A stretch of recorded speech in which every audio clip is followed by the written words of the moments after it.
When your partner makes plans without you, does your heart race? Does it send your mind into overdrive? If you can't stop yourself from texting them 8 times in a row to get that feeling of reassurance, you're not alone. And you're not crazy. In this video, you'll learn how to ride out that wave of panic without blowing up his phone or your relationship. Today, I'm answering a highly relatable question sent in by a viewer who shared, I get really panicked when my boyfriend goes out with his friends, and I obsess over thoughts of him meeting other girls when he's out. Recently, he said that he was going to a certain place, and then I saw on his friend's Instagram story that they went somewhere else. So now when he goes out, I end up calling and texting him a bunch, which makes me feel crazy and creates fights between us. Please help. I don't want to ruin this. Thank you so much for your question. And I want to shout from the rooftops that you are not crazy. We've all been there. Watching the motionless clock as time stands still.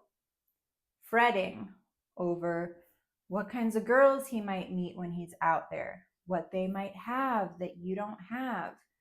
And then creating all kinds of scenarios in our heads about ways that they might happen to just fall in his lap and steal him away from you. I've even gone so far as to casually drive by a boyfriend's friend's home just to ensure that his car was in fact parked there for a gathering he said he was attending. And because the universe has such a wonderful sense of humor, naturally everyone happened to be outside in the front yard and saw me lurking around.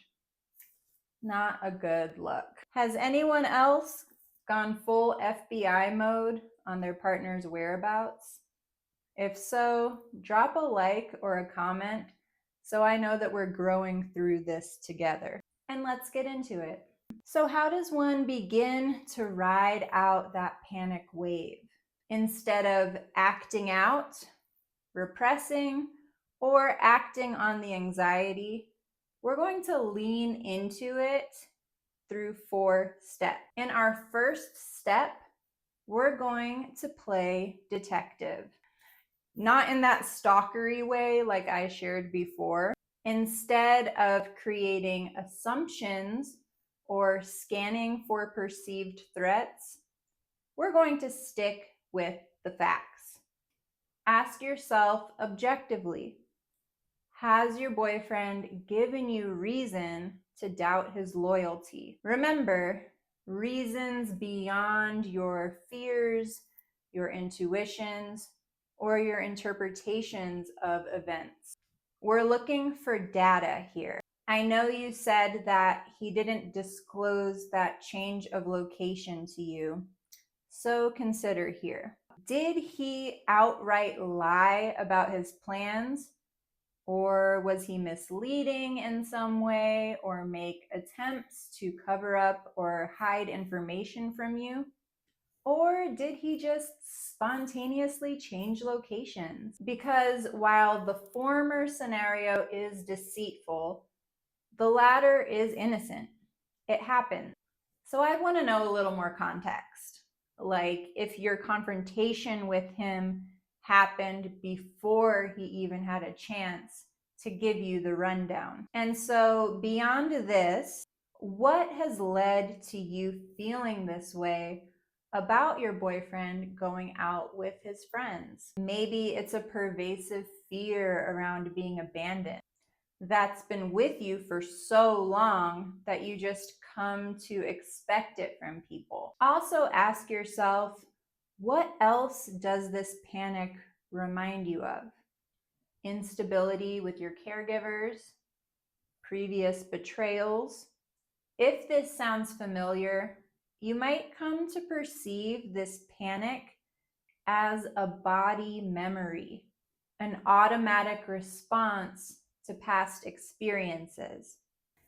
It doesn't necessarily mean that something is wrong in this moment, but it is likely signaling that something is in need of attention or care, such as honing some self-soothing skills and having an open and honest conversation with your boyfriend about ways that you can both consider one another's needs. The second step is to identify what is within and what is beyond your control. Let's get clear about your options here, because while these heightened emotions make us feel like we're out of control, you actually have way more within your control than you might be realizing. Beyond your control is what happened in the past. You can't change that. Within your control is what you make those experiences mean for you moving forward. Beyond your control is what he does. He's an autonomous person, and you get to choose whether or not to trust him. You get to decide if his lifestyle works for you. There's a big difference between him wanting occasional time apart to spend with his friends and regularly excluding you from his life. If the nature of his nights out with his friends is something that's out of alignment with your values, like he's always going out, partying, getting wasted, acting a fool, and you have a problem with that, then that needs to be addressed. And not in any attempt to change him, but to let him know where you stand and where your comfort levels lie. Something as direct as, it's clear that partying is a big priority in your life. And if that's what you want to do, that's fine, but it's not going to work for me. And I'd prefer to be with someone who is on the same page as me.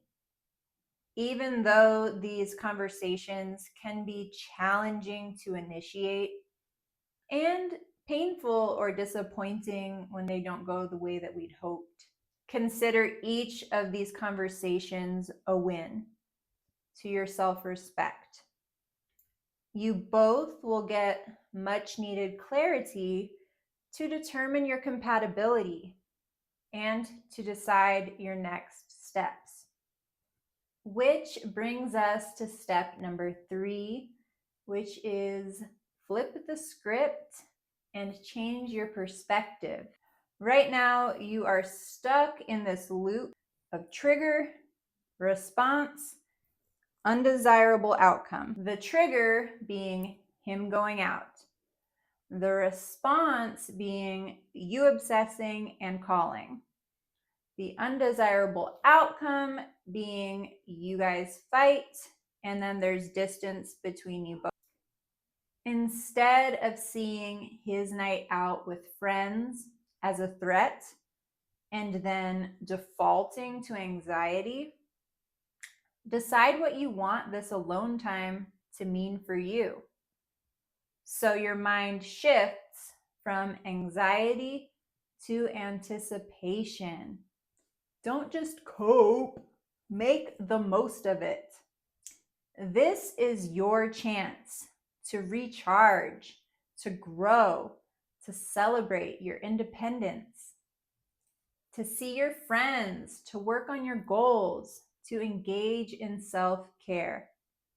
Enjoy the things that you like to do that he might not take interest in, or explore new ways to direct your time and your focus. What kind of outcome would that bring? Try it.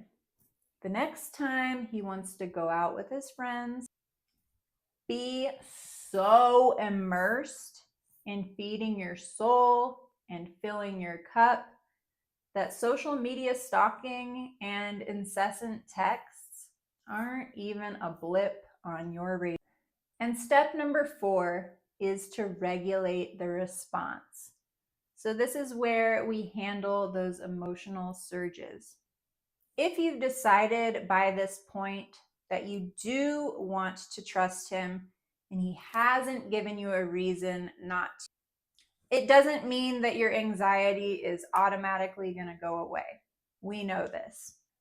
But you do have the power to change what you do with that anxiety.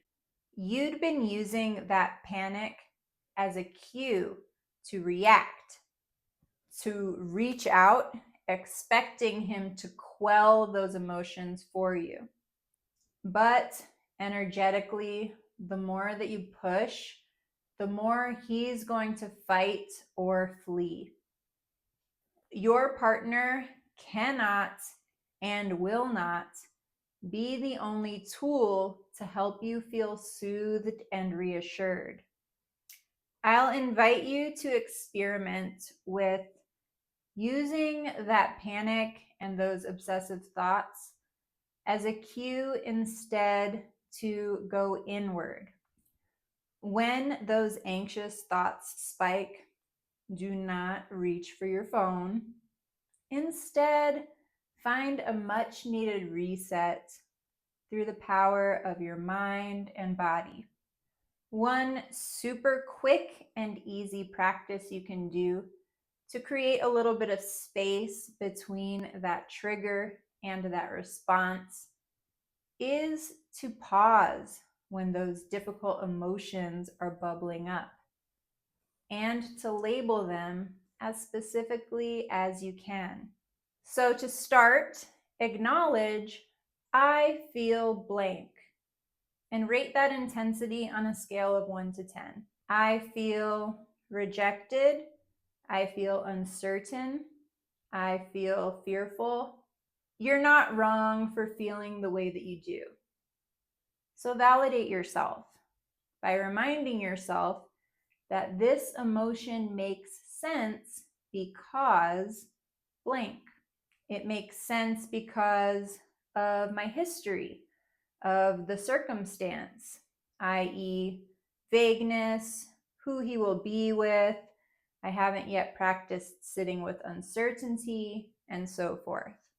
Okay, we really want to validate your emotions no matter what, and even if they're not indicative of wrongdoing on his part.